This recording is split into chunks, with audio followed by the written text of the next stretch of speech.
নওগাঁ সরকারি বালিকা উচ্চ বিদ্যালয় 1948 সালে মুসলিম বালিকা বিদ্যালয় নামে প্রতিষ্ঠিত হয়েছিল, যা নওগাঁর নারী শিক্ষার ইতিহাসে একটি গুরুত্বপূর্ণ মাইল ফলক। ধুলো ধুলো রোদ্দুর, বন্ধুতা আমাদের, মাঠ ঘাট কাঁধে নিয়ে পাশাপাশি এত দূর। ধুলো ধুলো রোদ্দুর, বন্ধুতা আমাদের, মাঠ ঘাট কাঁধে নিয়ে পাশাপাশি এত দূর।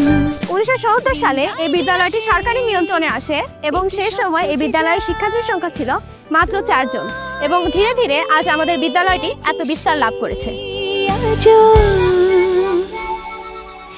একই পাতে খাই তাই বন্ধু,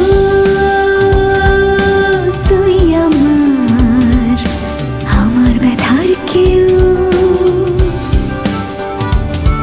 বন্ধু তুই আমার সকল পুরাণেও বন্ধু।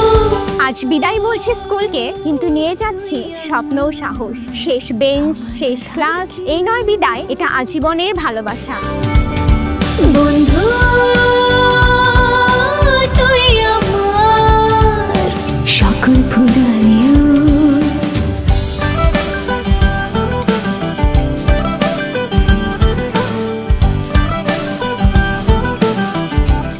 এই বিদ্যালয় নওগাঁর নারী শিক্ষা প্রসারে দীর্ঘদিনের ঐতিহ্য বহন করে চলেছে। কিছু ইতিহাস তৈরি হয় নীরবে, এই করিডোরে হেঁটে ভবিষ্যতের দিকে। কতজন আসে যায়, তোর মতো কেউ না, বুঝি না কেউ যা, বুঝে যাস তুই তা।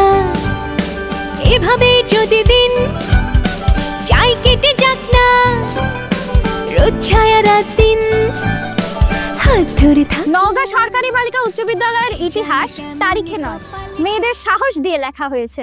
বন্ধু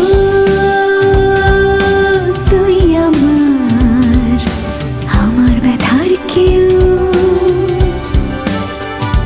তোমার নাম কি থেকে শুরু করে ভুলে যাস না বন্ধু, মনে রাখিস আজীবন। আমরা সকলে বড় হয়ে গেছি এই স্কুলে। বন্ধু তুই আমার, আমার ব্যথার কেউ। বন্ধু এই স্কুল শুধু একটি বিল্ডিং নয়, এই স্কুল আমাদের প্রথম শৈশব এবং প্রথম স্বপ্ন। প্রত্যেক ব্যাচ আসে এবং যায়, কিন্তু এই স্কুলের দেয়ালে শুধু স্মৃতিটা রয়ে যায়। বন্ধু তুই আমার সকল পুরাণ, বন্ধু তুই আমার সকল পুরাণ, সকল পুরাণেও বন্ধু তুই আমার সকল পুরাণ, আমার ব্যথার কেউ। বন্ধু তুই আমার সকল পুরাণ।